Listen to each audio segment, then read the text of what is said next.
Alright folks, hey, thanks for joining me on my channel. And today I want to talk about a serious subject.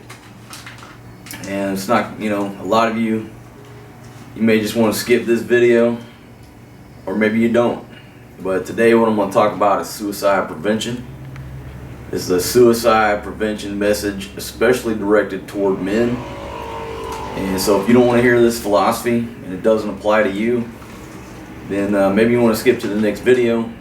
But keep this in mind: if you know somebody that recently lost their job, down on their luck, got a divorce, caught their wife fucking around on them or whatever, then maybe you want to keep this in mind. But folks, this is a serious video, and being who I am, I get a lot of emails and conversations from a lot of men, especially in the West, in America, down on their luck. They're paying child support, alimony. Wife left them, took the house, the kids, the car. And so I talk to a lot of depressed people. Alright, and I'm a positive dude. And I just thought that I would fire up this video, because part of what I do and part of the reason I run a YouTube channel is because I want to put this knowledge out there. If I die tomorrow, at least I've left some knowledge that's accessible by the younger generation. So I'm going to quote some statistics here from the National Institute of Mental Health, and it is a government website. And I fucking hate statistics, but I just want to kick it off here. That says, suicide in America, it's a leading cause of death in the U.S. And let's see, it was the 10th leading cause of death overall in the U.S. And every year, about 45,000 people fucking whack themselves in the U.S. Okay.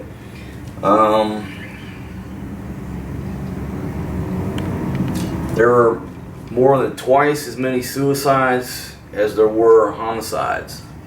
Okay, so this is a serious fucking subject, right? You're gonna say, hey, King Marcos, why the fuck are you talking about this? Look, folks, in my life, in my professional career, I've seen enough goddamn dead bodies. I mean, you couldn't. I mean, I've seen plenty, and I can't tell you the number of times I've had to fucking help, get a motherfucker down from where he's hanging in the fucking garage with a extension cord around his neck, or scraping up blood, guts, teeth, and hair off a fucking rug because a dude put a shotgun to his fucking head, or a pistol. And so it's just something I want to talk about. It's something I want to talk about because anybody out there that's depressed, I want to try to give you some hope. And let me go over some more statistics here to show you why. Okay, and it is an issue.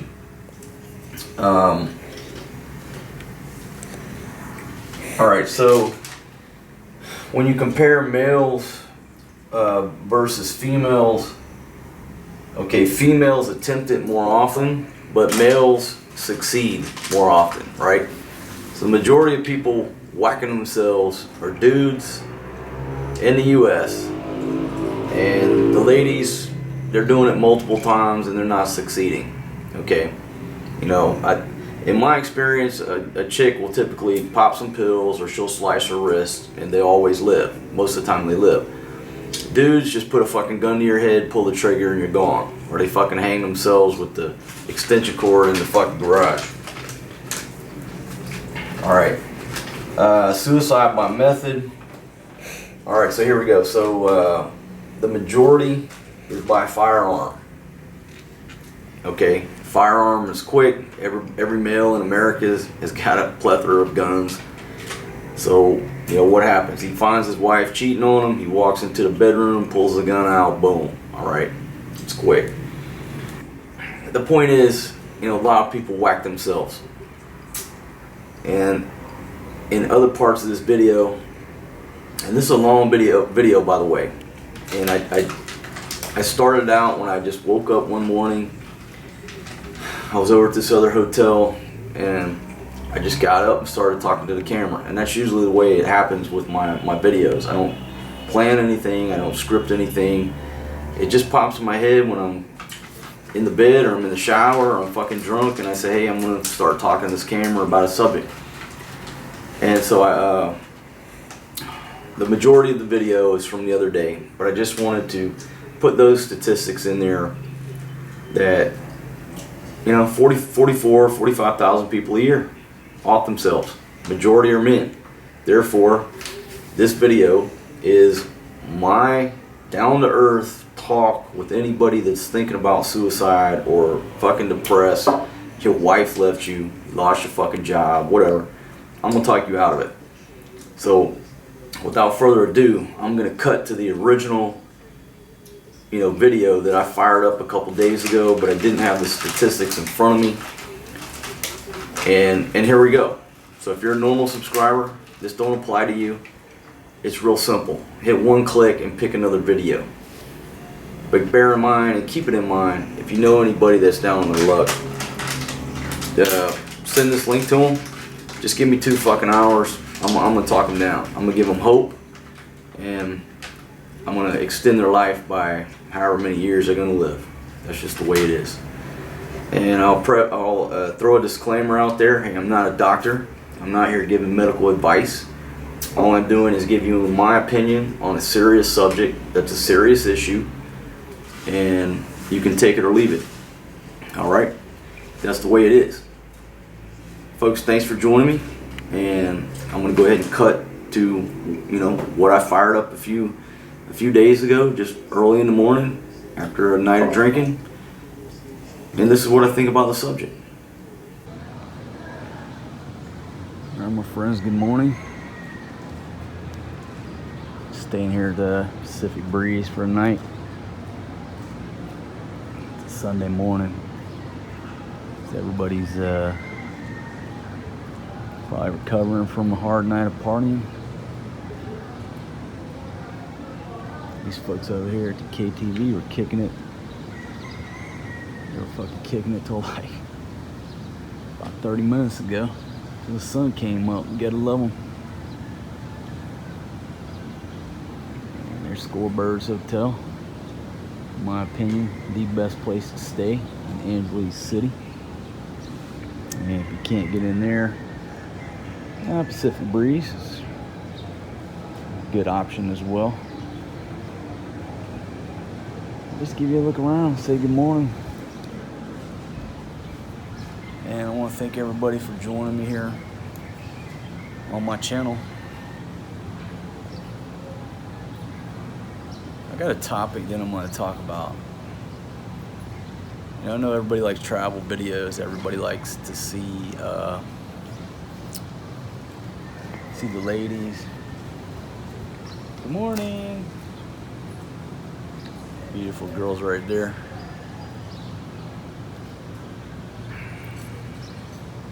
But also part of what I do on here, part of the purpose of me putting a lot of this stuff out there so that the younger generation, can learn from what I do, what I've done, some of my mistakes and failures, learn from some of my philosophy. No matter how fucked up you think it is or how good you think it is. And I think a lot of knowledge is lost with our older generation because, especially in the West these days, kids don't have time to sit down with their father or their grandfather and talk about life's lessons. And Benny the Mac, man, I know you're gonna hit me up and say, yo bro, I'm tired of this Dr. Phil shit. Hey man, every video can't be partying and tits and ass, bro. So I got you, but especially in the West, kids these days they don't want to sit down. They don't have time to sit down. They got too much shit going on. Their dad doesn't have time. The grandpa probably does. He's retired, but nobody's going to see grandpa except on Christmas. So I like to put the knowledge out there. And I think that I'm not even the best dude to be doing it. The best people to be putting this knowledge out of there are people who are, 65, 70 years old and older.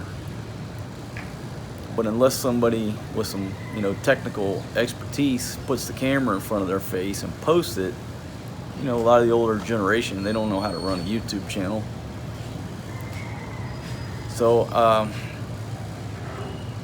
that's why I like to talk about some of these topics.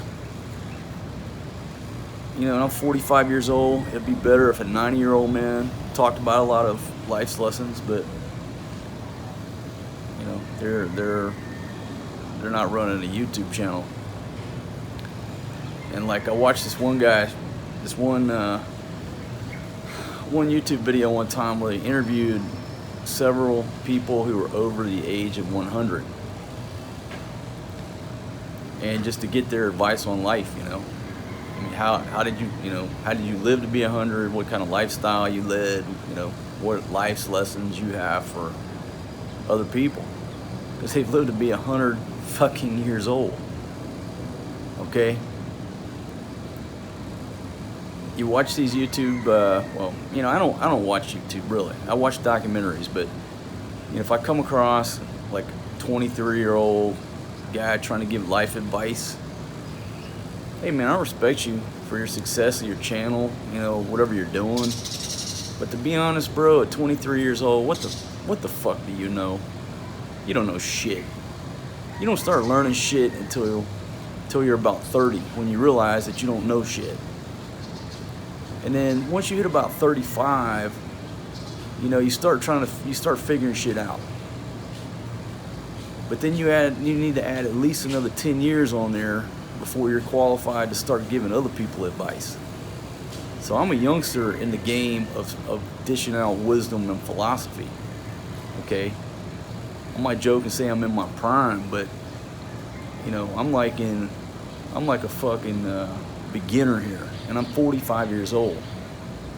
So if you're going to people's channel who are, in their fucking 20s for some life advice, what the fuck do they know? You don't know shit. You ain't fucking, all you're doing is regurgitating shit that you read in a book and fucking quotes, but you've never lived it. That's the problem. That's the problem with listening to people in their 20s giving life advice. They're going off of theoretics. Okay, they're going off of theories, what they think, what they've read, what this motherfucker in Hollywood's doing. Alright, so back to... this is going to be a long-ass video, my friends. And basically... I'm going to talk about Anthony Bourdain. But Anthony Bourdain, specifically the end of Anthony Bourdain. I'm going to use his case study to talk about suicide prevention. I don't think I'm some fucking softy sitting here just trying to fucking save the world. I've already been there. I tried that. It don't fucking work. Okay, this is a serious fucking topic. And as cliche as it sounds, if I can help one motherfucker, not put a gun to his head, or one fucking chick not pop 3 fucking bottles of pills, success. I'm going to talk about why Anthony Bourdain was a fucking asshole. Okay, the way he offed himself. I'm going to talk about the alternatives to fucking whacking yourself when you're put up against a wall. No matter what the hardship in life that you're facing. You lose your job, you're about to lose your house, you're about to go fucking bankrupt. Your bitch left you. You're fucking getting sued. You may be about to go to jail. All these situations, back people up into a corner. They end up putting a fucking rope around their neck, hanging themselves next to a fucking workbench in the garage. I want to talk about I'm not gonna put a number on it. I'm not gonna say, hey, this video is about 28 reasons why you shouldn't kill yourself. Well, maybe I should, because for some reason them fucking titles get a lot of traffic. I'm gonna talk about some alternatives to fucking whacking yourself. And this video is meant to be positive. Everything in here is meant to be a positive alternative solution and realistic reality solutions that if you're thinking about fucking whacking yourself, I'm gonna talk you out of it. That's my purpose here. Anybody thinking about committing suicide, I want you to watch this video and listen to my words. And I'm gonna talk you out of it. Because when Anthony Bourdain whacked himself, fucking hung himself with that fucking bathrobe, CNN, they're masters of spinning shit, right? That's all they do is tell fucking lies. So instead of putting out this somber statement, know what they do? They fucking double down on showing his shows, and at the bottom it's got suicide prevention number. Every fucking article, what's the end? This fucking heroic disclaimer. If you're feeling this about suicide, if you're having these thoughts, call this number. Let me get this straight. The best fucking advice that we can give for people who feel like they're backed into a corner is to put a fucking 1-800 number in front of them and say, hey, get on your fucking cell phone, make sure you got your fucking battery charged, and call this fucking number, talk to this fucking stranger on the other end of your fucking cell phone. And this is supposed to be the grandiose solution that we've come up with to deal with suicide. I'm sitting there thinking, on my darkest days, my darkest fucking days, it never popped into my head to call a complete fucking stranger on a 1-800 number and let that motherfucker provide me with the expertise and fucking comfort and his fucking philosophy and his knowledge to help me deal with my problems. You mean to tell me? Now, I don't have a lot of friends, a lot of close friends, because I'm a quiet, introverted person by nature until you add alcohol. But you mean to tell me that I don't have one friend I could pick up the phone and talk to? A fucking coworker, a relative, a cousin, brother, sister, mom, dad, the damn bartender who I've known for years, the fucking bartender at fucking TGI Fridays, okay, the fucking waitress at the Waffle House. The fucking Waffle House is open 24 hours. You want to talk to somebody, go get a fucking cheese and eggs, hash browns scattered, covered. Talk to the fucking cook, because all those options are better than calling a damn 1-800 number and like talking to a fucking empty telephone. So I want this video, anybody that's thinking about committing suicide, if you're thinking about, fucking doing it to yourself, I just want you to hit play on this video. And I'm here. Everybody calls me Marcos, but my name is Mark. And I've been in your position. That's right, folks. Hey, you can't be so many people, especially in the West, are so damn fake. They're not going to tell you who they really are. They're not going to tell you about their real problems because they're so fake. They're trying to put out this fucking cover of a book. But I don't give a fuck.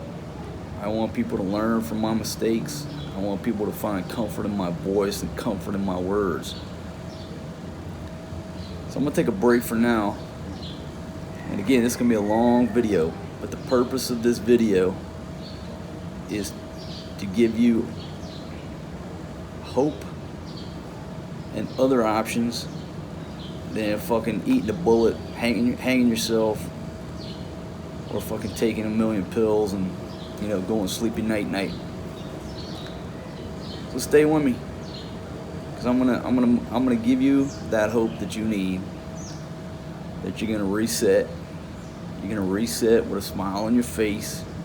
Put down the fucking gun. All right. Get the fucking bathrobe off your neck. Get the goddamn whatever, the knife out of your hand. Put all that shit down. Grab you a drink if you want to. And let's talk about the other options. Thanks for joining me. I'm gonna take a break right now, and this is gonna be pieced together probably over a period of days, because it's important to me. Alright, I started out this video on holding that iPhone. I'm gonna talk so long, folks. I had to get a tripod out, and I've swapped over to my other camera. So I'm shooting 1080p now. It's gonna bring this message to you in 4K, but the audio is more important. This old Sony's got better audio. And again, I got tired of holding that damn iPhone. Alright. You're gonna have a little bit of background noise with these tricycles rolling through, but it's a Sunday morning here. So I'm gonna try to get a little bit of talk in before it gets too rowdy out down on the street. Let's jump into, I think, one of the main reasons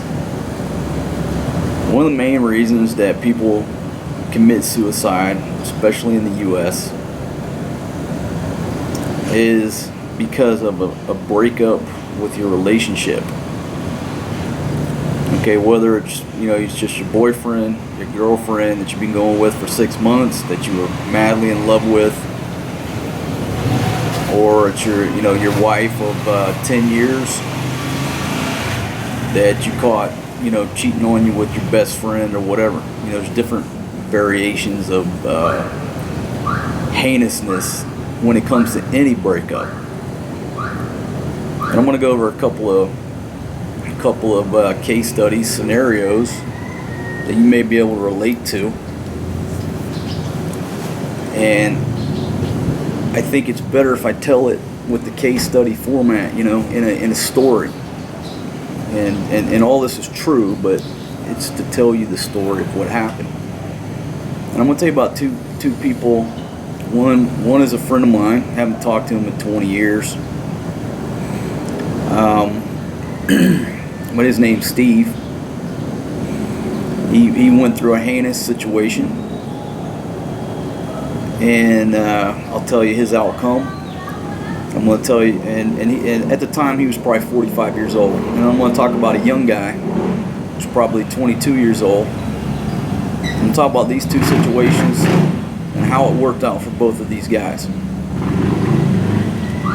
So my buddy Steve's probably 45 years old back in the day. So I see Steve's probably got to be, mid-60s now. Steve was a family man.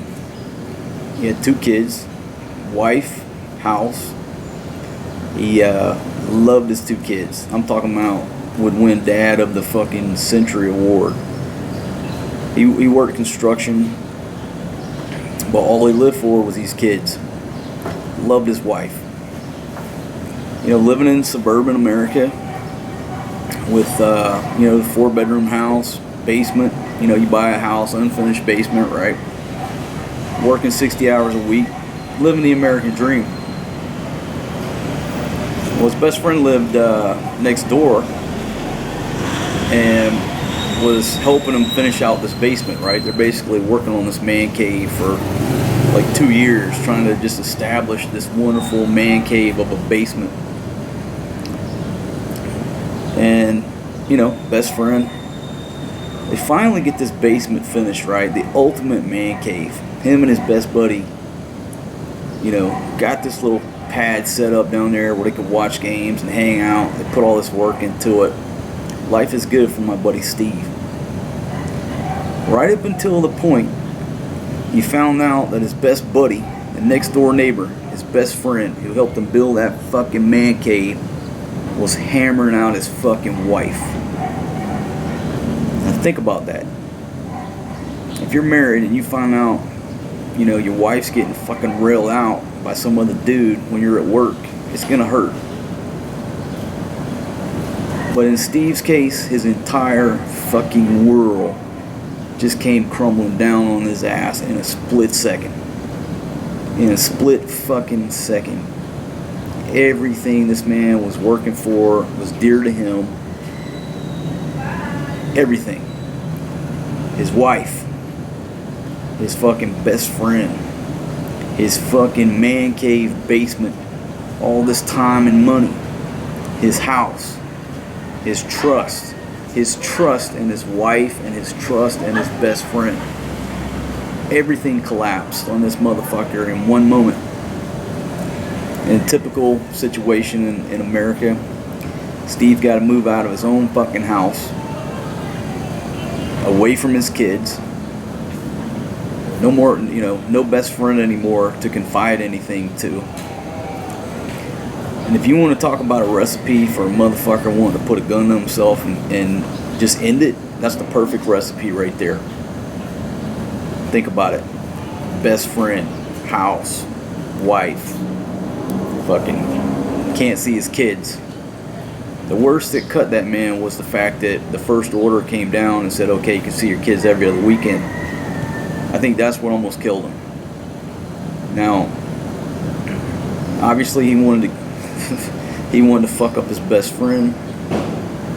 But the thing that kept that man's sanity was his kids.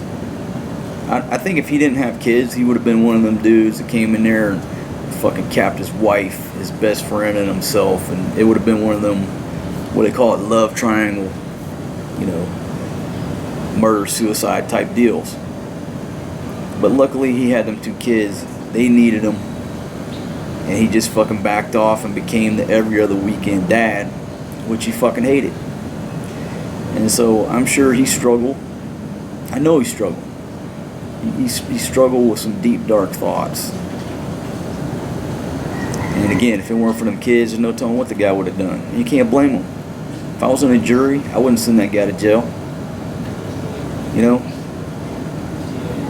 Fucking wife, fucking your best friend. Motherfucker's down there hammering fucking nails in the fucking man cave one minute, and then Steve goes to work and the dude's hammering his fucking wife upstairs. Come on, man.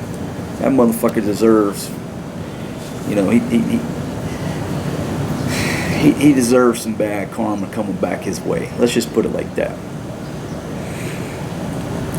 So for a couple years, what Steve would do after work, hit the fucking bar, drive home to his little small 2-bedroom house he could, with the little bit of money he had left over that he could rent, and he just became a recluse.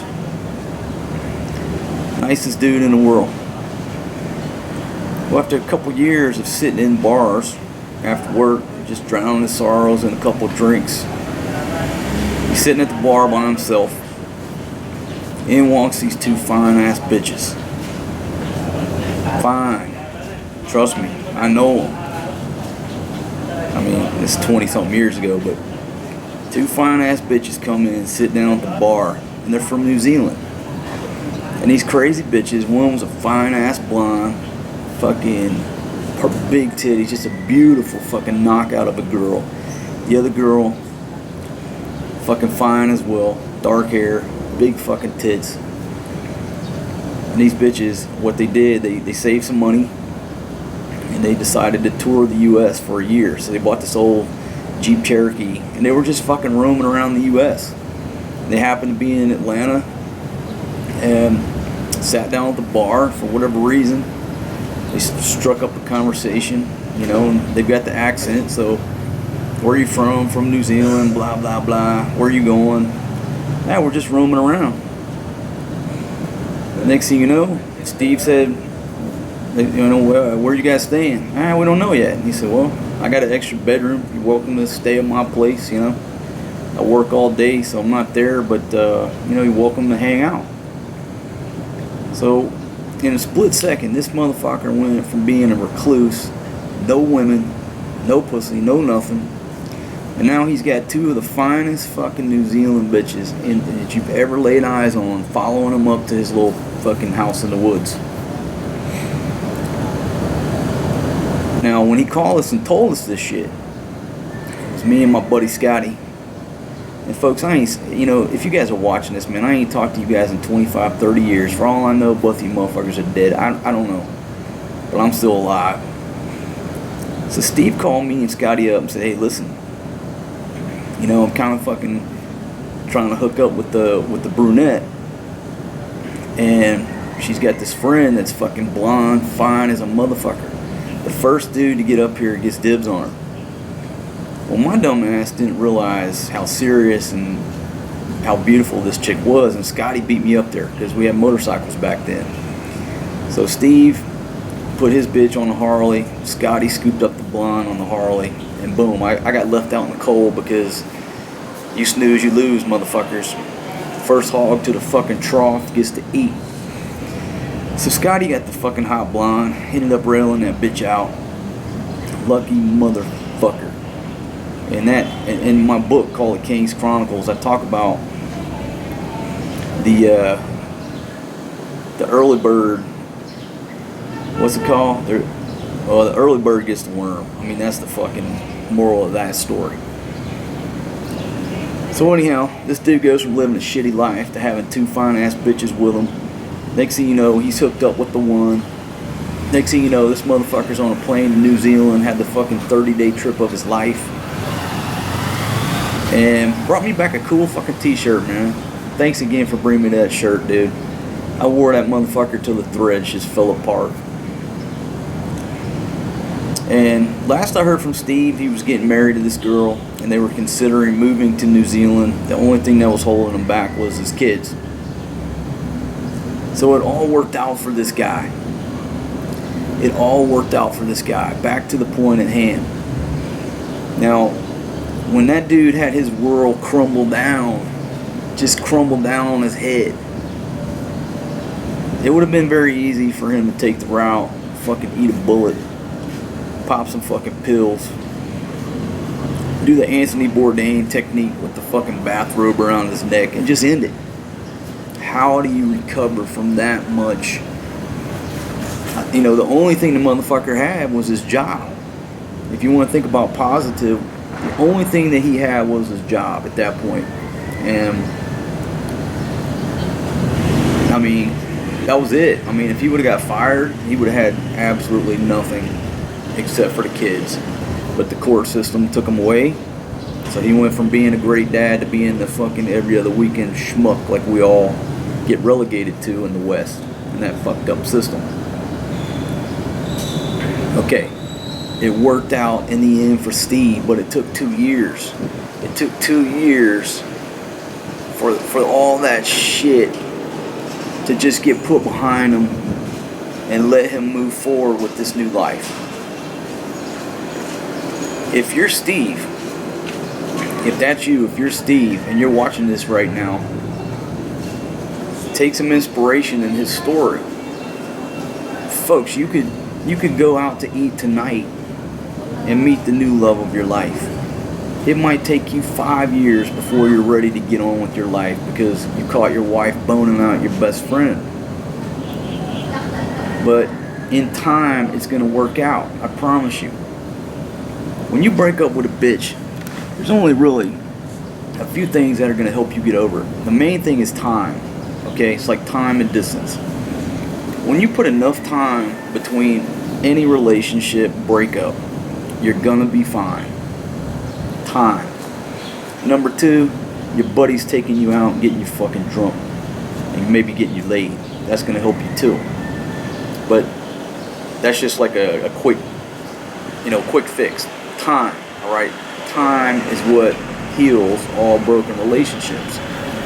Trust me, I've been through fucking so many bitches, I can't remember their names. Time will heal you up. Okay? So if you're in Steve's situation, take some comfort from that. Your wife leaves you, she breaks up with you. Big fucking deal. Put the gun down.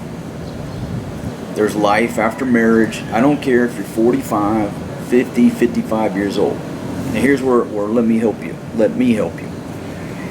Okay, they say, basically in America, in the West, if you're over 40 and divorced, especially if you're a male, your chances of finding or getting a date are like this fucking slim. Because the bitches over there, they don't want nothing to do with us. Once we hit 40 years old, we're fucking useless, right? But it doesn't apply if you leave the confines of America. Now, I'm in the Philippines. If you're 55 years old and your wife just left you, get you a passport, come over here. I can find you a nice girl, I promise you, that will appreciate you, take care of you, she'll cook for you, and stay with you.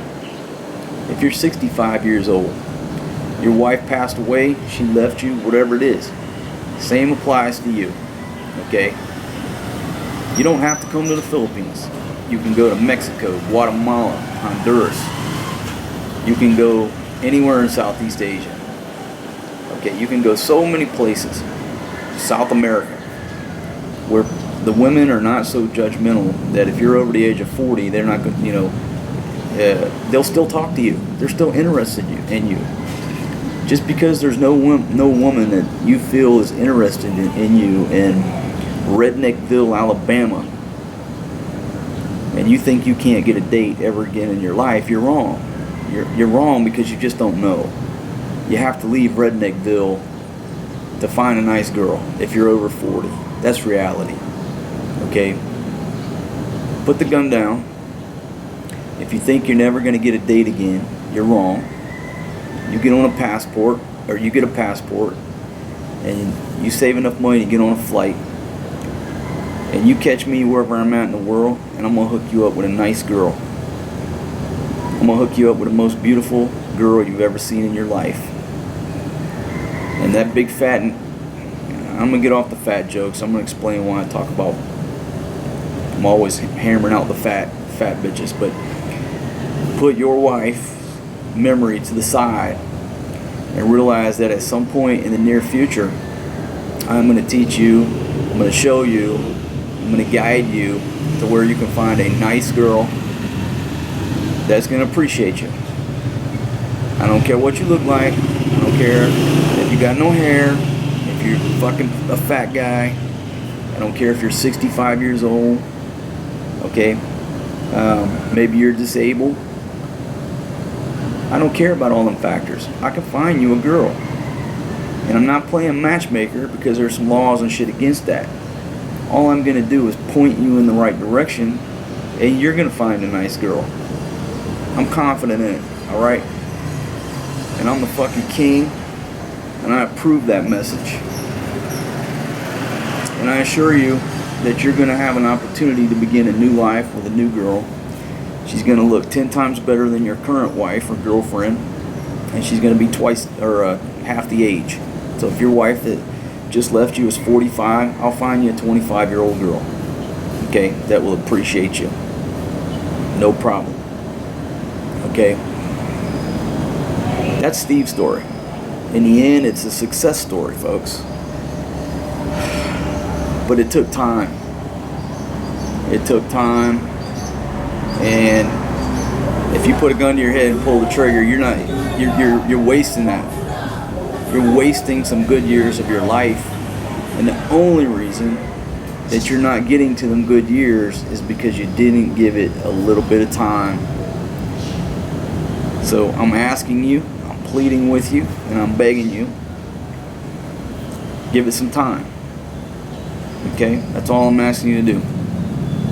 But the plans that you got going on in your head, get rid of those plans right now, put them aside, put the gun back in the gun cabinet, put the pills back in the medicine closet, and give it some time. Because I'm going to tell you my second story, my second case study that has to do with relationship breakups. When I was in Iraq, we had a young man, young service member. And I'm just going to make a long story short. You draw your own conclusions because I wasn't part of the inside of Rod Stewart. Oh, goddamn, I love Rod Stewart, folks. I saw that dog in concert in Florida back around 2003, 2004, sometime in that time frame. God damn, I love Rod Stewart. Anyhow, I was in Iraq and we had a young service member. Name, branch, irrelevant. We had a young guy. Went down by the lake. I was on this fob outside Fallujah. Camp Bahariya. If you're there, you know it. It's right next to Fallujah. It used to be Uday Hussein's little private playground. It's like a little small miniature Disneyland, so to speak, right? It had a man-made lake. This young dude went down by the lake. Multiple witnesses saw this go down. And that's part of the story later on when I talk about Anthony Bourdain. Went down by the lake. Story that I heard. Took off his wedding ring. Set it beside him. Smoked a cigarette. Put the barrel of his rifle in his mouth and pulled the fucking trigger and blew the back of his head out. Multiple civilians and military service members saw this shit go down. And that's basically all I know about it. I wasn't part of the inside investigation. So I'm basically what I'm telling you is chow hall rumors, what I heard in the chow hall. And if I got some facts wrong, hey, it doesn't matter because it's the message here. If you take a dude that took his wedding ring off, sat it down beside him, come on folks, let's just all agree and draw the conclusion that either A, his wife gave him a Dear John letter, he caught his wife cheating. I don't know, maybe his wife passed away. I mean, he's a young dude though, so I want to rule that out. Come on. So many people when they're deployed, they get Dear John letters, they found out their wife's cheating, they're locked down in a war zone, they can't go home and deal with the issue, and all that shit comes crashing down. And this dude shot himself. Early 20s, dead. And I thought about that, man, and I said, you know, because at the time there were a lot of younger dudes coming to me for like advice. You know, not because I was in that position, it's just because I was the oldest guy that they knew out there, and I was outside their chain of command, so they could talk to me. And, you know, just about anything in life, you know, I was to several people, just a person to talk to, nothing special. But I convinced myself if that young kid, and I didn't know him personally, but if that young kid had came to me, or anybody like me, but especially me, I am convinced, and I live with this guilt, that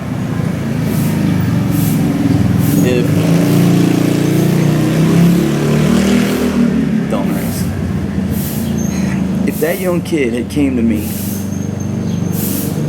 and sat down in front of me at the chow hall or over my hooch or wherever and just had a conversation with me, I am 100% convinced in my mind, and I think about this incident often, I'm 100% convinced that I could have saved that kid from eating that bullet. I'm 100% convinced, no doubt in my mind, I could have had a talk with that young guy, and I could have fucking put so much optimism, opportunity, just a positive outlook for shit that he had to look forward to, that he wouldn't have fucking put that round through the back of his head. Now, I didn't know the kid. I had nothing to do with it. I wasn't there. I didn't witness it. But I'm still convinced if he would have just came and sat in front of me in the chow hall and said, hey man, I just found out that my wife's cheating on me. You know, we just got here a month ago. I got 6 more months to go. If he'd have just told me that dude would still be living today, have a new girlfriend, new wife, be driving on with his life. All he needed was a dude like me to just give him enough hope and optimism and show him that there is a future after this heinous fucking bitch that waited until you went to war. You went down range in harm's way where she knows you can't come back. And now she's, fucking this dude down the street on your couch. You got fucking crack dealers living up in your living room while you're trying to keep from riding down the road in Iraq and get blown up by some damn IEDs. Alright, so two different stories. Yeah, I think the number one cause of suicide in the United States is a relationship breakup. Two different stories right there with two different outcomes. The difference was Steve gave it time and his fucking life got improved. Once the kids hit 18, he can see his kids every damn day. He's got a new wife, a new outlook, stable home. He gave it time. This young dude didn't give it time. He probably went straight from the internet trailer, the internet shop over there, figuring this shit out. He probably went straight down to the lake and boom, went to work. He didn't give it time, folks. Especially if you're young. When we're young, we don't think that far ahead. When you have a problem, it impacts you so much right now in your face that you act on impulse. Time. You got to give it some time. Like when you go to buy a gun, there's a waiting period. There's a cooling off period. And I'm not here to debate the gun laws and all that, but in theory, it's actually smart. Somebody gets pissed off to go buy a gun. Well, why not make them fucking wait 5 days where they cool down and think about this shit and they're not acting on impulse? Well, most Americans already have a house full of guns. So, if you find out your wife's cheating, everything comes crumbling down. It's easy to walk in the fucking bedroom and get a gun and that's it. You need that cooling off period. You need a cooling off period like Steve. It took Steve 2 years, folks. God damn, my friends. Give it time. You can get a new girl. It's no problem. I don't care who you are, what you look like. I don't care if you got one arm, one leg, if you're in a wheelchair. It doesn't matter. There's millions and millions and millions of girls out there lonely around this world that would love to meet a guy like you. I promise you. So time.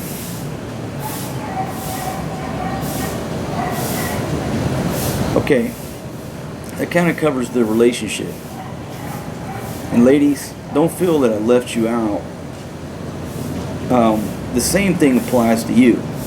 You find your husband cheating on you with a secretary, and I think in a lot of the women's situation, it's about stability, because maybe you take care of the kids, you stay at home, you work part-time because your husband's bringing in the bacon, and so you find out your husband's boning out his secretary, taking her to the fucking Bahamas on the supposed business trips. Your situation is a little different. Court systems in America, I don't agree with them. I don't like it. But the facts are that if your husband makes big bucks, you're going to be okay. You're going to get child support, alimony, the house, the fucking dog, both the cars, the kids, and the fucking good towels. I don't agree with that. I don't think you should get all that. But my point to you, if you're sitting there with a fucking razor or a fucking bottle of pills because you just figured out your husband's boning out, his 19-year-old secretary, there's no reason for you to start, no reason for you to fucking off yourself. You're going to be financially okay because the woman in America always wins in court. There's an old saying, you can't beat a woman in court, and that's fucking true. Don't worry about it. If your husband don't make a lot of money, there's government programs going to help you with the kids. Maybe you have to go to work. Hey, welcome to life. But you're going to be okay. Just because your old man is boning out this chick, it's not a good enough reason to fucking take 100 sleeping pills. Your kids need you. Okay, so what? You're overweight. So what? You're in your mid-40s. So what? You got 4 kids. There is a motherfucker in America that would love to meet you. And if you want to get laid tonight as a woman, you can. I promise you. You will meet somebody. I promise you. And you don't even have to travel. Why? Because you're a woman. You're a woman. You're living in America. Go to a bar. There'll be 10 dudes lined up waiting to buy you a drink. Doesn't matter how old you are, how fucking heavy set you are, how many kids you got. I don't care if you got fucking stretch marks from here down to your fucking knees. There will be somebody lined up to buy you a drink. So don't worry about what your husband's doing. What's done is done. It's over. The marriage is over. It's time for you to look forward. You're going to be okay on the money. Even if you have to get a job, it's going to be an adventure. And maybe you need a job because you've been sitting around that house bored out of your fucking mind. It's an opportunity. It's an opportunity for you to start a new chapter in your life.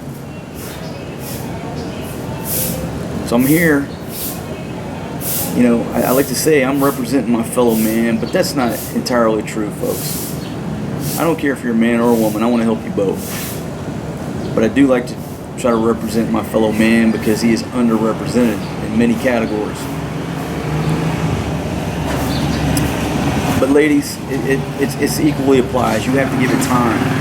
And in time, you know, when you break up with somebody, there's an initial shock. You get that fucking sadness, disappointment. It's eventually going to turn to fucking anger. And then once you start getting pissed off, then that's when like the healing curve starts. And eventually you just don't care. Over time, you can be friends with that person who you caught, you know, banging your best friend at some point. You know, like all of my breakups, there's only one person that I dislike. And that's my son's mother. Because she basically withheld me being able to be a part of my son's life. All the other thousands of bitches have been in my life, no matter how heinous the breakup was. I could pick up the phone right now and laugh and just talk about the good times. I don't have any animosity, you know, not even towards the ones that were really heinous to me, like old Denise. You know what I mean? I'll tell you about my boat in a later story. What some bitch did to my beloved boat, the One Muff Diver, after a breakup. Alright folks, so I've covered the main reason why people, especially in America, kill themselves. It is over a relationship. If you're a dude, it's over a bitch. If you're a bitch, it's over an asshole, right? They're not worth it. No bitch, no matter what she does to me, is worth me putting a gun on my head and pulling the trigger. When I was younger, okay, maybe I thought they were. But at 45 years old, I'm the motherfucking king of my castle. Right now, I'm the king of this fucking hotel room, and I got 2 bitches in there laid up in my bed. If them 2 bitches leave me right now, I will still be the king of this motherfucking castle.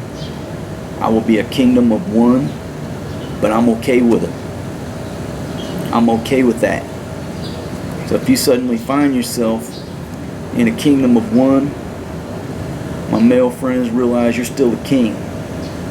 If you got put out of your own house and now you're living in a fucking studio apartment, sitting on the floor because your wife got everything, you are the king of that fucking studio. You are the king sitting on that fucking folding lawn chair because that's the only stick of furniture you got. You are the fucking king. Nobody's worth. One person is not worth you taking your life for. Not worth it. Don't do it. Look forward. It's time for a new fucking chapter. Enough of beating this dead horse. No bitch is worth you putting a bullet in your head for. Nobody. Shit, I need a beer. I'm gonna get a beer. Be right back. Alright folks, I'm back. Goddamn Sam make light. It's almost 8 o'clock. Almost 8 o'clock. I hadn't had my first drink yet. Alright, so let's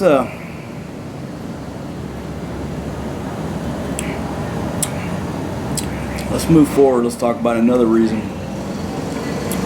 why people might, be suicidal. I think it comes down to money. And money can be in any form of, okay, you lost your job.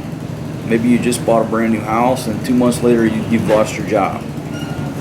Holy shit, how are you going to pay that $2,000 a month house payment? You got demoted at work, you got fired, you didn't get that big promotion that you were banking on.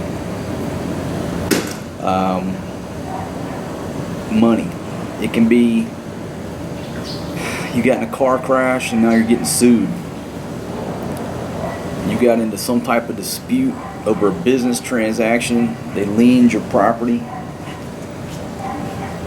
You owe back taxes to the IRS. I think that's a big one right there. The IRS just hit you with a fucking $250,000 in back taxes.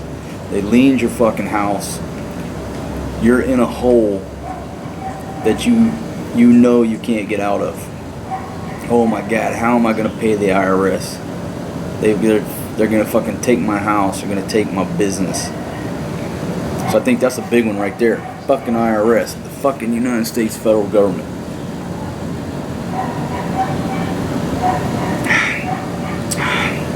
You got to a point you can't pay your credit card bills. Everything is coming crashing down on you for whatever factor. And you're basically on the verge of bankruptcy. So I think a lot of dudes, I don't think this applies too much to women. I think women, number one, the reason they kill themselves is a relationship breakup. Men, I think it's like a running neck and neck. I think poor ass motherfuckers, they off themselves because their fucking bitch left them and took the trailer. And I think rich guys, you off yourselves because of money, because of some type of business that fucking tanked or went down. Okay, listen. There is nothing wrong with having to start over. Starting over is actually exciting. I'm going to give you a couple of stories here. Story number one. One of the, what's his name? Gary Vaynerchuk. A marketing guy, whatever. I watched a couple of his videos years ago. But one thing that stuck, he said, and I think he said it. I'm pretty sure it was Gary Vaynerchuk that said this. He said sometimes he secretly wishes he would lose everything because he's a millionaire. He's a multimillionaire. He said sometimes he secretly wishes that he would lose everything just to see if he could start over and build it all back again for the adventure and the excitement in it. Now think about that. Okay, I'm basically in this dude's shoes. Alright, I had a little career in a different field. I got to where I was making really good money. I was in my late 30s. And I look at life differently than most people. Believe it or not, I was bored. I realize life is short. I realize I only have a limited number of years left. I realize I've only got a few more Christmases left. And I said, I don't want to do the same shit until the day I die or the day I have to retire or stop working. I want to do different things. I want to live my life to the damn fullest. I said, you know what? I'm going to try my hand at being a fucking author. So I wrote 2 books. Guess what, people? They're fucking great books, but they didn't make the New York Times bestseller list. That's the way it is. I roll the fucking dice. I roll the fucking dice. I didn't make the New York Times bestseller list. I haven't made millions of dollars off these fucking books, right?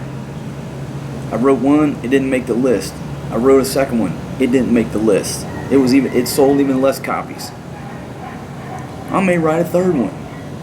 I may, if I want to fucking write another one, I'm gonna write another one. I've already started another one. And maybe that motherfucker goes platinum. Maybe it tanks too. But starting over is an adventure. It's fun. It's exciting. So that's one aspect of it. Alright, I didn't become a famous author, so guess what now? I'm trying to become fucking famous on video. I want to become the #1 dude on YouTube before I take it to Hollywood. And if I fail, who gives a fuck? I will start over. I've got so many ideas in this fucking head right now. I'm thinking about, if this shit don't work on YouTube, if I don't make myself famous, I'm going to America and I'm going to go to truck driving school and I'm going to drive a truck around America for 1 year.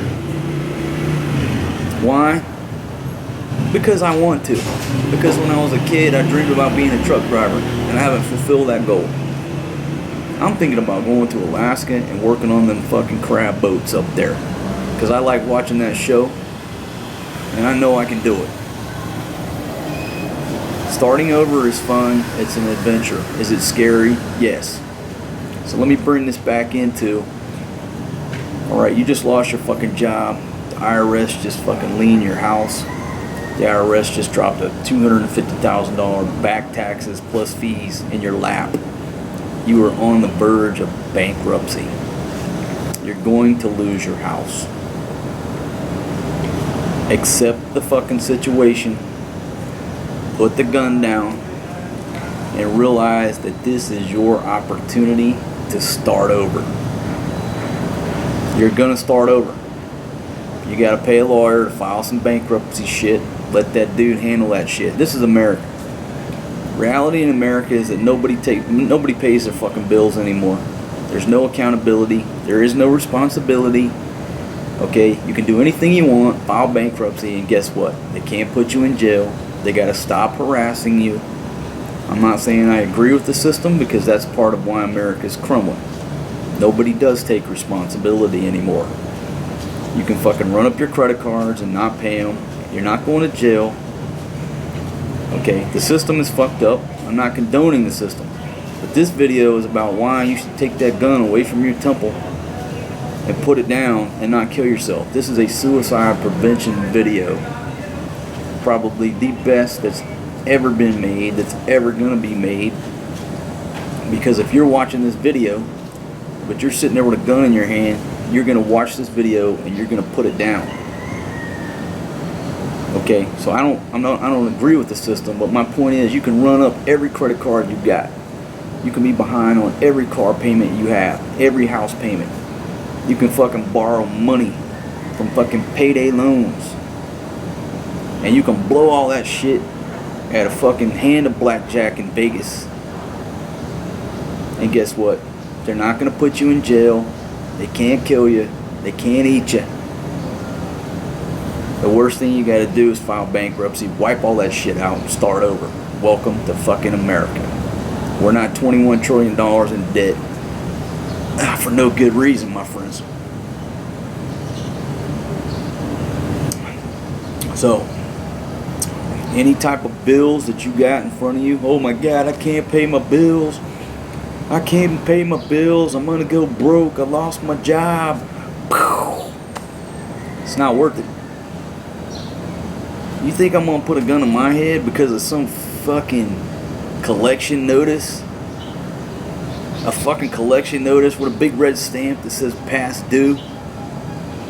You know, I'll tell you a personal story, right? When I was a kid, I was like 16 years old. I joined, what was it called? Bally's Fitness or whatever. And I moved away from Texas, and there was no Bally's Fitness around, so I just quit paying the fucking bill. Well, I was too stupid to realize that I had signed a 2-year contract, right? Because I'm a fucking kid.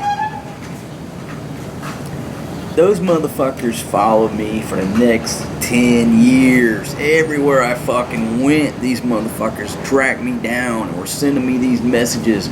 If you don't fucking pay this $872 Bally's Total Fitness fucking bill, we're gonna do this, we're gonna garnish your check, we're gonna do this. That shit stayed on my credit for like, forever.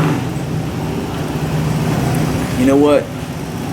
They pissed me off so bad that when I did get enough money and I was cleaning up some old bills, they were the only ones that I gave the finger to, because they fucking threatened me so much. You know what happened to me? Nothing. They didn't garnish my motherfucking check. They didn't put me in fucking jail. Okay? Child support. Okay, my ex-wife, that fucking cunt, alleged that I was behind on child support. It was a fucking nightmare having to go through and dig out every fucking receipt that you could find in the fucking world, before it was sent through the system where they know. Listen, child support may be the one thing that in America you will go to jail for if you don't pay. Everything else is a civil matter. They're not putting you in fucking jail. So, concentrate on paying your fucking child support. If you gotta live under a fucking bridge, it don't matter if you owe Visa, the fucking IRS, fucking Chase Mortgage. It don't fucking matter. It's not worth whacking yourself over because you have ink on a piece of paper that says you owe this fucking gym membership back from 1986, and if you don't pay, we're gonna do this. No, you're not, motherfuckers.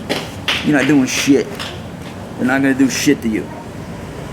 The worst that's gonna happen to you is you're gonna file bankruptcy. You gotta move into a fucking apartment or move into your parents' basement, and you're gonna start over. And that's the adventure of it. You know how many motherfuckers have worked dead-end jobs? They got fired. They were forced to start a business or forced to become an entrepreneur. They didn't want to be an entrepreneur. They didn't want to be a business owner. They were forced into becoming this business owner, and now they got millions and millions of fucking dollars in their pocket. But if they had never got fired from fucking, Pizza Hut, they would still be working at Pizza Hut. And I'm not saying that's a bad job. I'm just saying that if you're an hourly employee, you're always going to be an hourly employee, typically. But people have gotten fired and pushed over the edge and pushed out on whatever job they're doing. And they use it as an opportunity to start a business, and now they're fucking rich.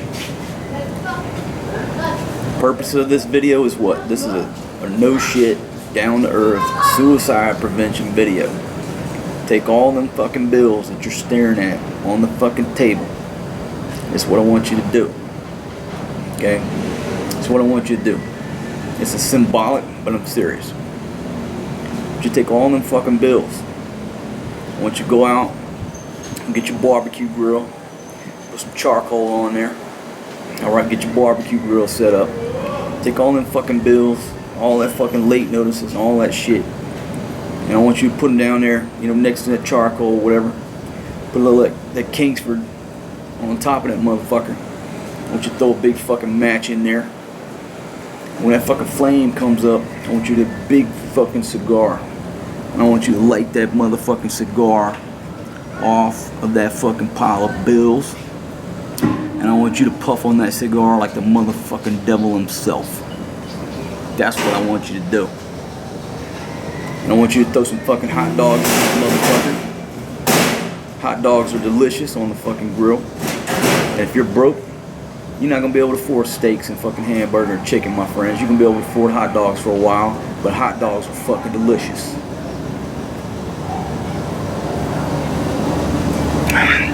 And I'm going to give you a fucking visual.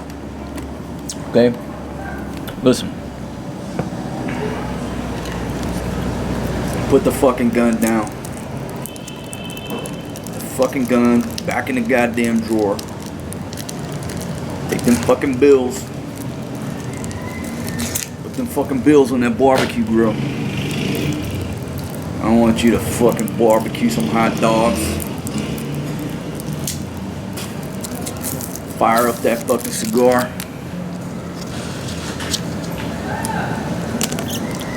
I want you to take a look at me right now.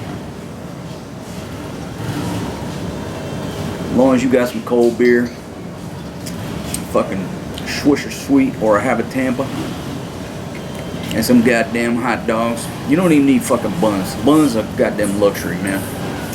You just fire up them hot dogs, pour some mustard on top of it, slice them up, get you some fucking potato chips, and I want you to go to town on that shit.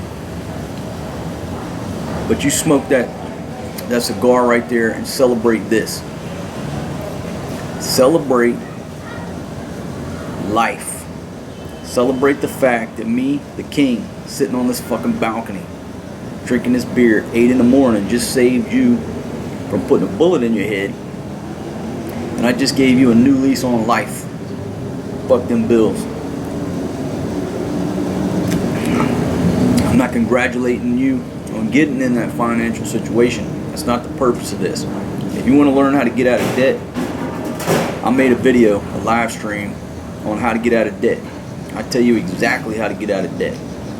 So after this video, once I get the fucking suicide out of your head, it's no longer an option. Go over in my video on how to get out of debt, implement that shit, and you on the fucking comeback trail, my friend. You know what I mean? God damn, I love the taste of that. The good thing about them wood tips, man, you can chew on that shit all day long, and then when the wood chip fucks up, I rip that off and I chew on a cigar for another few hours. No amount of financial debt is worth you hanging yourself in the fucking garage with that goddamn orange power cord next to your fucking workbench. Okay? So we went through, in my head, relationship breakups, then finances,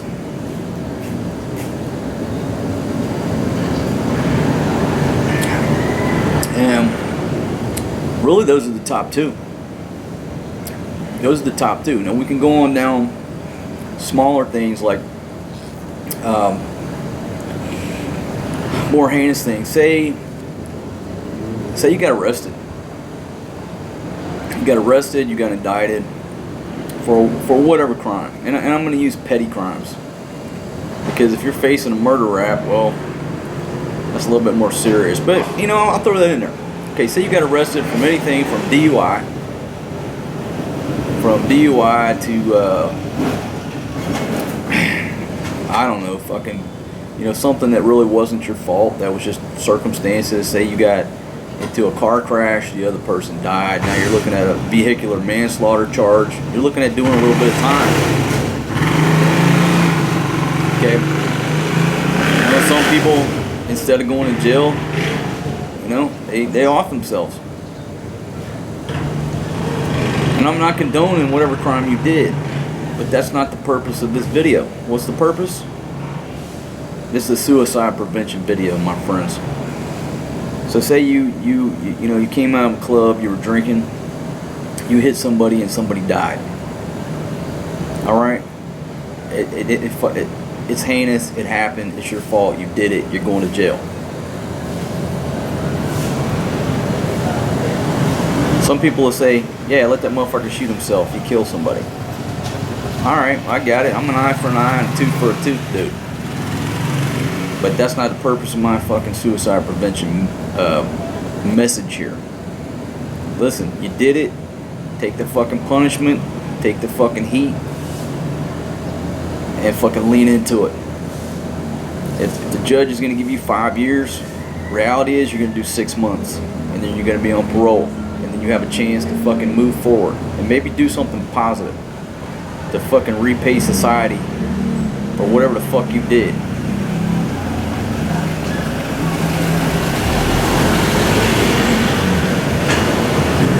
I'm just gonna leave that one alone, cause shit, I don't want to open up that can of worms. All right, maybe you got caught. Let's just take it down. You got caught shoplifting at Walmart for the 3rd fucking time. All right, now you're looking at some time. Folks, just lean into it. lean into it, put the goddamn gun down, do your little 6 months, learn a lesson from it, become a better fucking person. That's it. Okay? Help others not to do the same shit that you did. Alright, what else? Relationship breakups, money, you gotta go to jail. What else? I mean, take a look at Julian Assange, right? That poor motherfucker's been held up in that one fucking townhouse, the Ecuadorian embassy, for fucking years now. He's still hanging in there. I love that motherfucker.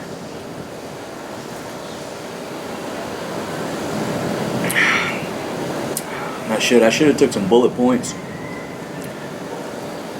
And I started to write down some bullet points.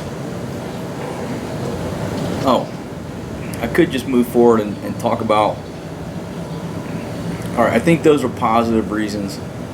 Positive reasons why you need to look forward. Okay, any breakup is an opportunity to start over. Getting fired is an opportunity to start over. They can't put you in jail for owing fucking MasterCard. Just barbecue that shit. Use that to light your cigar. Formulate a plan on how you're going to move forward. Okay, that's just the way it is. If you keep opening up those collection notices, it just fucking depresses you. If you see an envelope and it's a collection notice, fucking use it to light that charcoal and put some hot dogs on the grill. Now,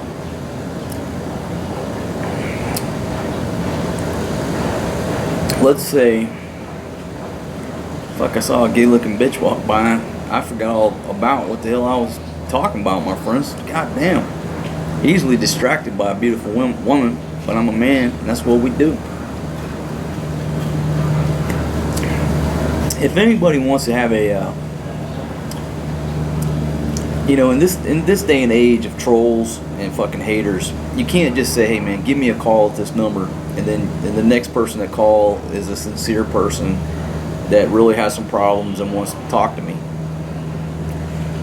Folks, when I live stream these days, I got trolls calling my hotel, telling them that I got fucking drugs.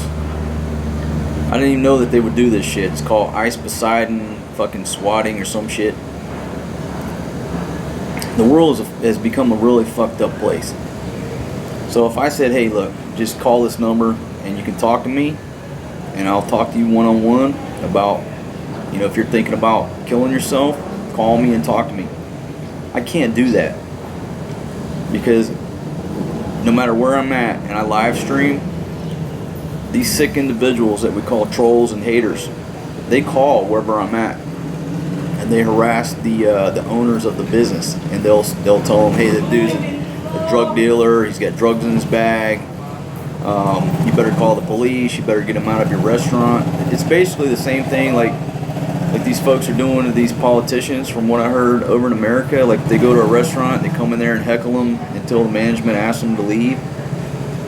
Well, you're not deterring me from leaving anywhere. And just like I've said, once I figured out this is what you motherfuckers were doing, I just doubled down on my live streams and actually added my GPS location to it. I got a GPS, so now when I live stream, I'm putting a fucking 10-digit grid so you know exactly what stool I'm sitting on.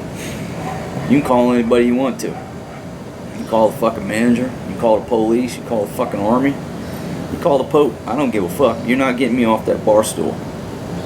But they call it Ice Poseidon swatting or something. And I guess kids in America started doing it. Like, somebody would live stream and they'll just call the cops and say that guy's got drugs. So like during the live stream, the cops will show up and they laugh about it. But folks, I'm sitting here in Southeast Asia and people are calling the fucking businesses. The calls are coming in from America. All these fucking calls are coming in from the States to wherever I'm at. Be a shitty little fucking bar over there. If they know I'm over there, they're calling and trying to fuck me up. You're wasting your time. Can't put no heat on me. The point of the story is I can't give you a personal number. You just have to go to my website and send me a message, and I'm getting hundreds a day, and hopefully I can find your message, think it's sincere, and return it.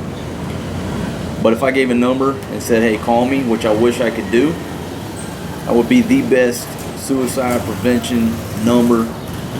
I guarantee you. If this video don't talk you down, you get on the line with me, I will give you enough fucking hope that I will talk you down 100%. But I can't do it because of the sick individuals in this world that we call trolls and haters. If I put a number up there, my phone would be ringing right now with motherfuckers just spewing hatred and bullshit, right? So I gotta give it to you in the form of a one-way video. And it's a sad state of affairs that the world has come to, that I have to be like that. So,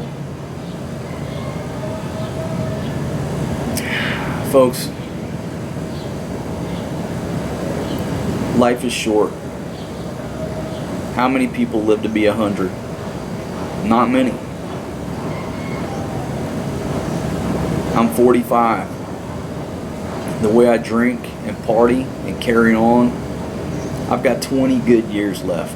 At 65, statistically, I've probably got 20 good years left before something fucking plays out or I get fucking hit by a train because I'm hammered drunk walking home. I feel like I'm going to live to be 100. I really do. And I believe that I will. But statistics are giving me about 20 years. So I go off of that metric and I live my life like I got 20 years. I got like 20 good years to where I can do a different occupation, live in a different country, live in a different region. Do you think for 1 minute now, with my mindset now, that if a bitch broke up with me, or if I went flat broke right now, or the IRS took all of my money, do you think for 1 minute that I'm gonna put a bullet in my head? It ain't fucking happening. I'm gonna tell you about a dude I know. He's a little whacked out in the head, but I love him because I appreciate his determination. He's been living on this island in Southeast Asia for years. American dude. His wife left him because he ran out of money. Took the kid and left. He got kicked out of his apartment. He got no money. He owes everybody on the island. I came over there and asked the landlord, because I was staying over there, the same spot he was staying. I said, "Where's this dude at?" She said, "He's over there by the beach next to this big resort, living underneath the fucking coconut trees." I said, "Are you kidding?" She's like, "No. He just fucking left most of his shit here. You know, took like a blanket and a fucking pillow, and he's over there living underneath the fucking palm trees next to this resort, eating out of their dumpster." Now, you can say, "Man, that dude's fucked up." He may be. But that motherfucker said he's not leaving that island. He's not leaving that island no matter what happens. He has lost everything. But he's living on a beautiful beach underneath a fucking coconut tree. All the coconuts he can eat for free. Great food coming out of the fucking dumpster over there. If he's still got a cell phone, I'm sure he's using their free Wi-Fi. Probably plugging in at night when they're not looking to charge up his shit. And that dude living underneath them palm trees with nothing is alive. He is fucking alive and well.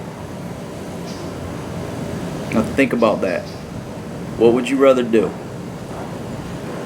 Put a bullet in your head and end it today? Or would you rather be alive with nothing, living underneath a coconut tree on a beautiful beach, all the free coconuts you can eat, go swimming every day, sleep out under the stars? Folks, there is nothing in this world worth killing yourself over. Nothing. Now I hope that talks some of you out of it. And I'm going to go forward with the next part of this discussion about the aftermath you're going to leave behind if you do. So I was positive for there. I was positive and give you plenty of reasons not to do it. That was kind of the carrot. And now let me hit you with the stick about why, if you proceed down this road, You're an asshole. You're a fucking asshole if you do. Your legacy, what you leave behind, is you're gonna be a fucking asshole, just like Anthony Bourdain was an entertainer right up until the moment that he pulled the fucking asshole move of the fucking century. And I'm gonna tell you why. All right. Number one, I believe that everyone has the right to the pursuit of happiness in their own way. This is my life. If I decide to cap myself, that is my business. It's not your business. I don't care what you think. It's my life. I decided to take this action. It's on me. I'm not mad at Anthony Bourdain because he fucking hung himself with a goddamn bathrobe in the shitter. That's his life. I didn't pay his rent. I didn't put food in his mouth. I didn't clothe that motherfucker. It's his life. I don't pay his medical bills. I'm not mad at him because he offed himself. He's an asshole because the manner that he did it. And most everybody who commits suicide is an asshole. Anthony Bourdain had everybody around him catering to him because he's a fucking superstar, right? He's staying at this nice little hotel in this nice little fucking quaint village with the nicest people in the world, catering to that motherfucker. Now, his best friend, Chef, what's his name? Repair. And if I pronounced your name wrong, dog, I'm sorry. But his best friend, this fellow chef, supposed to meet him for breakfast. They're in the middle of filming this fucking episode. He's staying at this quaint little place. I'm sure the staff there were so excited. The owner of this place probably doubled down on his staff just to accommodate Anthony Bourdain and crew. Working overtime to make sure everything's perfect and treat this motherfucker like a prima donna. Everybody's cooking, just trying to make everything perfect. Staff is fucking on their tippy toes, catering to this motherfucker. Not to mention his normal production crew, folks from 0.0 Productions. They're there doing everything they can to make this motherfucker a success, right? And that motherfucker is supposed to meet his best friend for fucking breakfast and don't show up. You know why? Because he's fucking hanging from a goddamn bathrobe up in the fucking bathroom of this hotel. So when he don't show up, what happens? Now I'm out there. I haven't even read any reports in months after it happened. So the details are irrelevant. The general details are what's important. At some point, somebody has to go up and check on this bastard, right? Who is it? Is it his buddy? The fucking poor desk clerk? The fucking maid? The manager? The owner? Somebody has to go up and check on this bastard, right? Thinking that maybe he's sick or he overslept. And you find this cocksucker fucking hanging in the goddamn bathroom like a fucking piñata. Anthony Bourdain, if there is an afterlife, which I know there's not, sir, you are an asshole. Because whoever from that hotel had to come in there and find your fucking dead ass, shit all over your fucking self, hanging from that fucking bathrobe, you're an asshole. Because you just traumatized the fuck out of whoever showed up to fucking check on you. You're a fucking asshole because that person is going to be traumatized till the day they die. Seeing your fucking ass, a superstar, hanging from a fucking bathrobe. Fucking, I'm sure you shit yourself. That's what happens. Imagine that poor person that just thought they were going to work. They had to come in early, work an extra shift because he got this fucking superstar there. We got to cater to his pompous ass. And then 3 fucking hours later, they're looking at your fucking naked ass, shit all over the place, and your fucking tongue hanging out, and you're swinging like a goddamn piñata. Fuck you. You traumatized the fuck out of whoever came up there. And then when they put the call in and more people come up there to see what was going on, you traumatized them too. And if I had to estimate, probably direct people that you fucking traumatized in the dozens. I'd say a dozen. Because when the cops and everybody else show up, I mean, fuck, we seen bodies every fucking day, every week. Ain't no big deal. But the people who are not used to seeing a fucking dead body hanging from a fucking bathrobe, they are fucking traumatized because of you. You motherfucking asshole. Your best friend. Okay? Chef Repair. And I hope I'm saying that right, folks. I'm not looking at the internet. I'm not Googling this shit. I'm just shooting from the cuff here. Your best friend was waiting on you, Mr. Bourdain, to have fucking breakfast.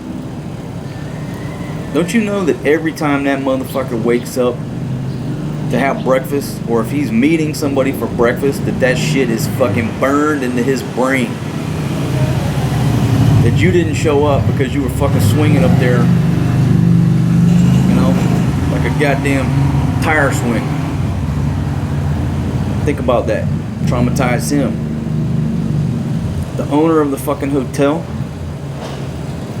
and I don't want to say no names because I don't want to fucking reinforce this, but you know what you did? You just put that hotel on the map as the hotel that Anthony Bourdain hung himself in. Do you think they really want to be known for that? Fuck no. They were doing everything in their power to cater to your fucking ass. And this is how you repay their generosity and hospitality? That man can never rent that fucking room out again. He can never rent that room out again. Guess what? Now it's a fucking storage closet. And now that's fucking revenue out of that man's pocket because of you. I'd stay there. If he put a fucking sign on the door that said, you know, the Anthony Bourdain suite, I fucking go stay there right now. So I can bitch at your fucking ghost, motherfucker. But he can't rent that room out. And now, he's going to be forever known as that's the hotel where Anthony Bourdain killed himself.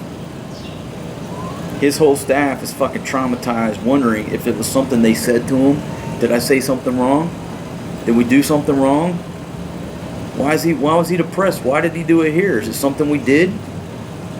No, it's nothing you did. Because I know everybody there was catering to his fucking ass. He's just a fucking asshole.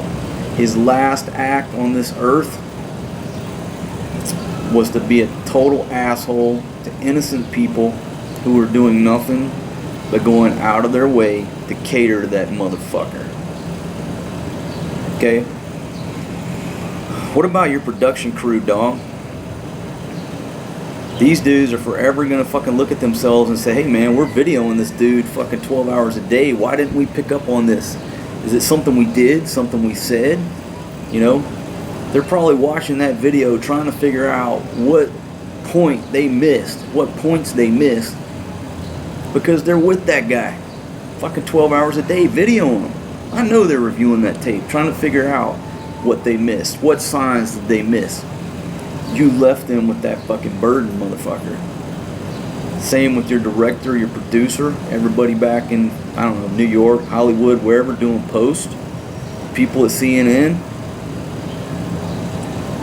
Anthony Bourdain, bro, you win Asshole of the Century Award for your last act on this earth. I feel sorry for everybody that was working at that hotel, because they're good people. I feel sorry for your production crew, because they are innocents in this. Your family, I feel sorry for them, but that's your family. That's your family. Okay, we can't deny family, right? Family is family whether you like them or not. I feel sorry for them on a different level. But the person who is just trying to go to that hotel and make their paycheck so they can go pay their rent, and you subjected them to this bullshit, they don't deserve that. They were absolute, total innocents, and they are collateral damage. And I hate that fucking word, but most people understand it. Bro, You might as well have walked in there with a fucking suicide vest and pulled the fucking ripcord, bro. Because you traumatized them. Anthony Bourdain, in my book, I met the dude once. I got a picture with him. I don't want to show you the picture because it was back when I was a fat dude. But yeah, you fucking bro. I'm ashamed of you. When people say I'm the new Anthony Bourdain, you're goddamn right, but I'm new and improved. I'm a fucking combination between Anthony Bourdain, fucking Hugh Hefner, goddamn Tom Cruise. So many of you are gonna hit me up because you love Anthony and he had these demons or whatever. That's not the point. It's not the point that he did it. It's not the point that maybe he had demons. And really, why did he do it? Because his fucking girlfriend was getting blackmailed by that 17-year-old fucking shithead out there and his attorneys in fucking California.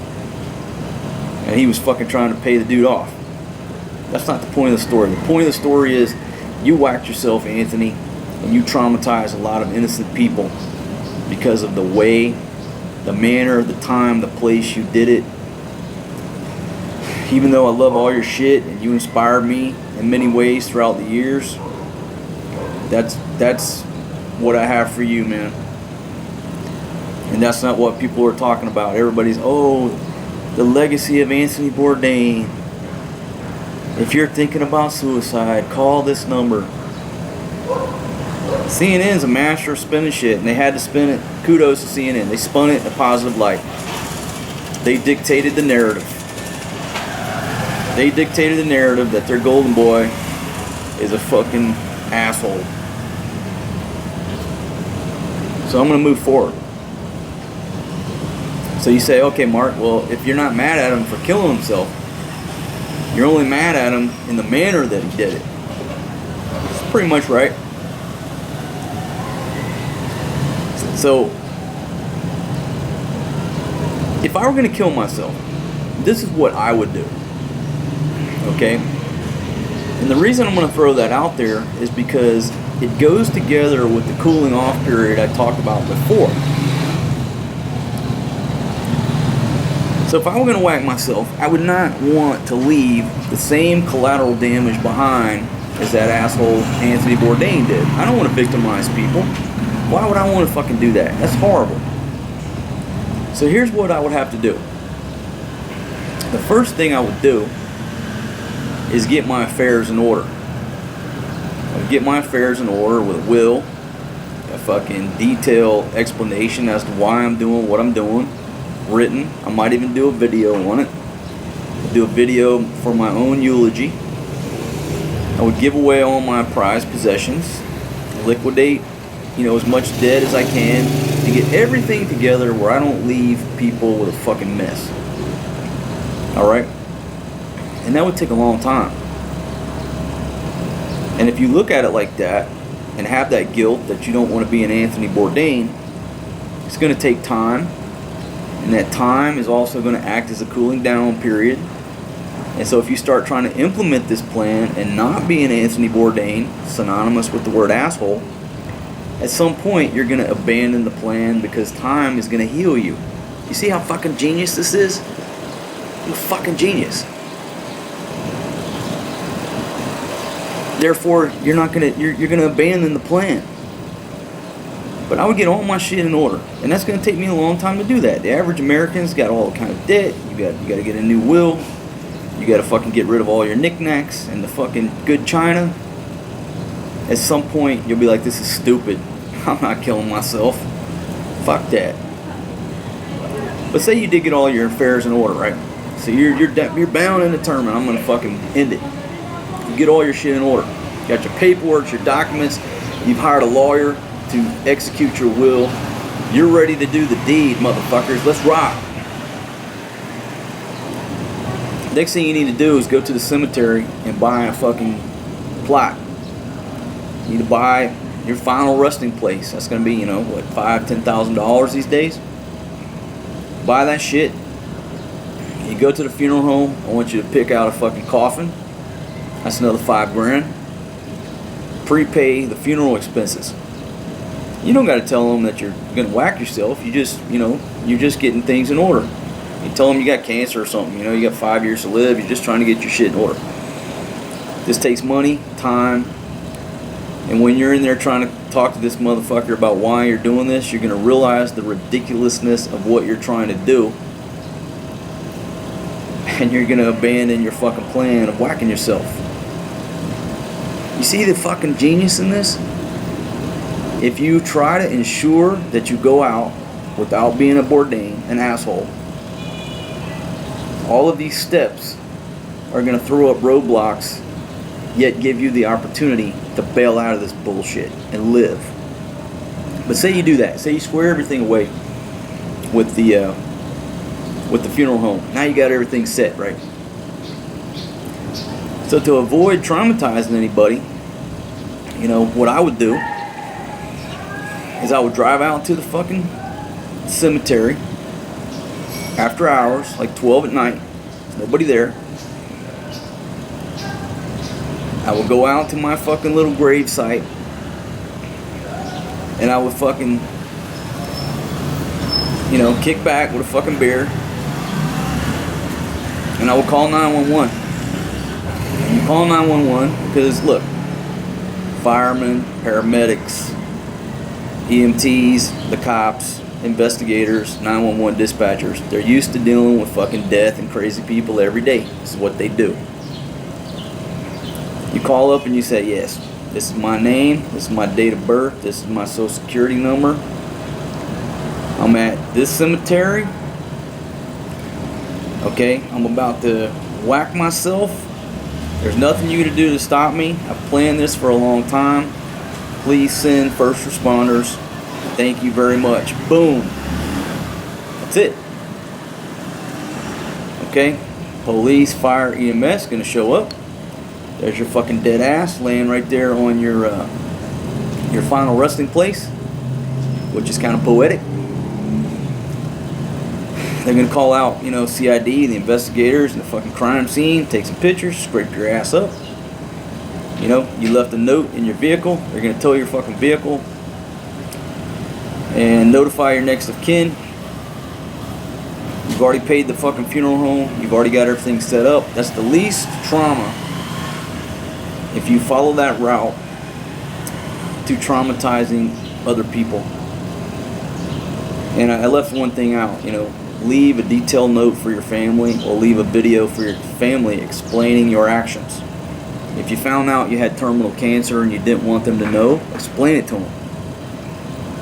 If you just said, hey, look, I just can't take it anymore because of these bills or whatever, and, I'm sorry, but explain it to them. Don't leave them with fucking questions. Don't leave everybody wondering, is it something I said? Because you're a Bourdain. Don't leave all these mysteries and all these questions, because people will they will ponder that shit until the end of their life, and it's not fair to them. Don't leave any mysteries. You fucking write it out. You're not good at writing. Take out your fucking cell phone, take a video. Make sure that the phone is not password protected, so when the cops get it, they can play it. They can play it for the family, and they know. That's it. And then, it's a little headline. You'll get a little headline, man shoots himself at the graveyard on his grave. You didn't traumatize anybody. You see how that works? And if you follow that plan and decide, I'm not going to be an asshole. I want to whack myself, but I'm not a monster. I'm not an asshole like Bourdain. There will be so much time between the point that you decide to do it that you're going to meet a girl. You're going to meet a new man. You're going to get a new job. You're going to win the fucking lottery. You're going to take up a hobby. That your life is going to continue on, and you're going to live, my friends, because this motherfucker right here gave you the roadmap, the whole roadmap. Why you shouldn't do it, hope that's ahead. If you are going to do it, this is what you have to do to not be an asshole. And if anybody fucking follows all these directives, I'm not telling you what to do. It's your life. It's your life. But I think if you follow all this advice, I will prevent 99.99999 to the infinite fucking power percentage of suicides. You can go ahead and shut down that fucking hotline. You can shut down fucking Dr. Phil. You can shut down everybody else in the fucking world trying to tell you don't kill yourself. You got a friend that's down on his fucking luck, you fucking pass him the link to this fucking video and just tell that motherfucker I ain't saying nothing else. Just push play.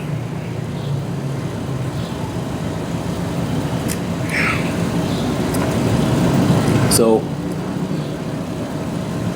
I don't even know why this. Well, I mean, I'll tell you, I think about that kid back in Iraq a lot. But you know, there's nothing scripted about my show. I just posted that video, you know, with a dissenting opinion about the Me Too movement, whatever. Took some heat on that. That's alright. I am who I am, and my opinions are my opinions. And you don't have to agree with everything I say. You don't have to like everything I say. But what I've always said is that if I can invoke thought in your mind over something I say, do, display, anything, if I invoke thought, then I've won the game. I've won the game. And so I'd like to know what you have to think about what I've just said. This is a serious subject. And if you're an Anthony Bourdain fan and you're just hitting me because I call him an asshole, come on. Give us a little bit more substance than that. Because the real victims are the people that were around him trying to cater to his ass. Anybody that kills himself, there are victims around them. And they're the ones left to pick up the pieces. And, you know, I've seen, shit, what have I seen? A couple thousand dead men in my day. Goddamn, I used to be a paramedic, a cop. I've been fucking Iraq, Afghanistan, fucking other places. Dude, dead motherfuckers, it don't affect me at all. When I was a paramedic and a cop, I've seen my share of motherfuckers hanging, that hung themselves, that put a gun in their mouth, blew out the back of their head, put a gun to their temple. Motherfuckers that OD'd on heroin, OD'd on pills. I mean, I've seen many ways that people have killed themselves. Personally, not personally, but up front, as part of my job. I've seen a lot of motherfuckers swinging from those orange electrical cords. And I'm convinced that if I had the opportunity to talk to them, that 99.999% of them, they still be here today. So I'm not just some asshole talking to this fucking camera getting drunk. Folks, I've seen a lot of motherfuckers dead. I've dealt with a lot of people who tried to kill themselves and didn't succeed. You know, most people who slice their wrist, it's just they're not trying to really do it. They're just they're hurting so bad, they're just reaching out for that attention. I've dealt with people that have tried to kill themselves multiple times, never succeeded. So I got a little bit of credibility on the subject, believe it or not.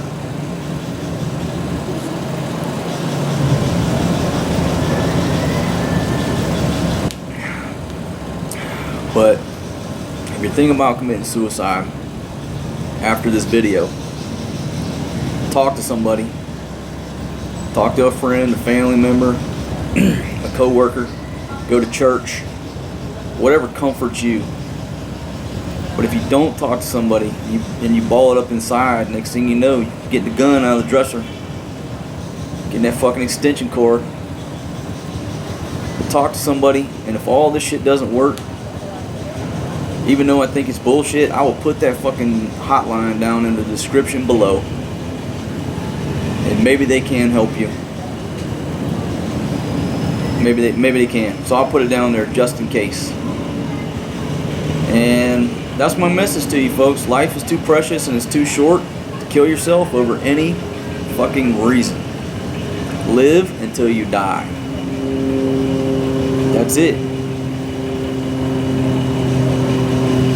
That's my message. Now, if somebody's terminally fucking ill, I'll address that at a different time because it's a different situation. But that's my message. That's my public service message. Sunday morning, sitting on this fucking balcony, drinking a beer with my fucking cigar. If you're having any type of suicidal thoughts, I hope you take comfort in my words. And if not, talk to somebody, get some help, go to the hospital, church, the local bar, and confide in somebody. Confide in somebody what you're thinking about doing and let them try to talk to you. That's my public service announcement. It comes straight from the heart. And shit, sitting here talking about this shit, even though that the kid that shot himself in Iraq, like, it's burned in my mind after talking about this. I'm just sitting here thinking back over all the motherfuckers that I've been a part of, you know, responding to their fucking suicide. You know, one motherfucker trying to hold this dead bastard swinging from a fucking extension cord. The other dude trying to get this fucking knot undone, you know, because we gotta send the shit to the crime lab. Or cut this fucking extension cord because that's some bitch, you know, tied it in a million knots. It's like, I'm just convinced if they had a person to talk to, they wouldn't be up there swinging in the garage. Anthony Bourdain, one more time, sir. You're an asshole for traumatizing the innocent people over there. I hope, well, I don't hope, I know that I am the next, people have said, I am the next Anthony Bourdain, but I'm going to be better. Because I promise you, I'm not going out like that, bro. You let a lot of people down, you traumatize a lot of people, and that's the last time I want to talk about it. Folks, let me know what your thoughts are in the comments. If you know anybody that's been through a heinous life event, they may fit the mold, talk to them. If you don't think you're doing any good, do what you got to do. Do what you got to do. Tell somebody. Get their family involved. Maybe they're fucking strung out on dope and they're going to need some fucking professional help and some medical intervention. But if it's just some dude who found out his wife's getting pounded out from behind by your next door neighbor, send them this fucking link and hit play. And bro, if you're watching this video, I appreciate you joining me. There is life after that, after your current wife, current girlfriend. And if you don't think so, you get a fucking passport. You get in touch with me wherever I'm at in the world. You come on and hook up with me. I'm gonna hook you up with the baddest looking bitch you ever seen in your life, my friend. You just let me know. You like big titties, small titties, fat bitches, whatever. I'll take you to the bar where we can find some. Promise you. Folks, if you're not a subscriber, bottom right hand corner of your screen, like right there, there's that little overstay road sign. Okay? Click that fucking sign right there, become a subscriber. I hit 7,000 subscribers today. I'm going platinum. Food, beer, and visas, but I'm interjecting all my life's lessons and philosophy for others to learn by. That's just the way it is. 100-year-old guy on the one video I was talking about earlier was feeding his cats. It was this black gentleman. Still drives, got an old Ford pickup truck. I love this dude. He still drives because he said other people drive crazy, right? He's 100-something years old. And he may be dead now because I don't know. I watched this video. They were interviewing him and he was feeding his cats. And he said he only feeds them one time a day. And they said, why do you only feed your cats one time a day? He said, you got to keep a cat hungry or he won't chase a rat. 100-year-old. The fucking wisdom in that statement. Holy shit, stuck with me. And the fact that he's still driving this old Ford truck. I think it was Ford. Pretty sure it was a Ford. It's an old truck, right? It's probably had since the 70s. Great condition. This old dude is rolling around driving himself, 100 years old. And maybe I'll put the link to that video down. I can't even remember. Some type of little documentary, but that dude said, you got to keep a cat hungry or he won't chase a rat. Fucking genius, my friends. We got to learn from our elders, because as they die, that knowledge dies. So that's another reason I put this shit out on YouTube. Benny the Mac, you can call me Dr. Phil today. I'm cool with that, bro. But I'm looking forward to seeing you at ABC Hotel in January here in Angeles City in the Philippines. We're gonna fucking party like it was 1999, my friends. Alright.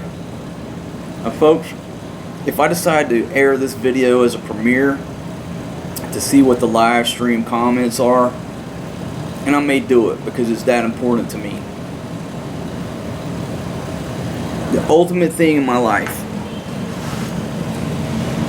would be like in 5 years or 10 years for somebody to come to me and say, hey man, I was thinking about fucking killing myself and somebody sent me the link to your video, and after watching your video you fucking saved my life. You gave me a new lease on life, my friend, and I want to thank you for that. That would be the ultimate fucking gold medal for me, to get that fucking mail or that email or that message or that comment, for somebody to say, dude, I had a gun in my hand, I hit play on your video, I put the fucking gun down, and I'm living the best life I can live now, man, thanks to you. I'm gonna leave you with that thought, my friends. Let me know what you think down in the comments. Hope you have a great day. And remember, life is short. And fucking get to living it. Peace out.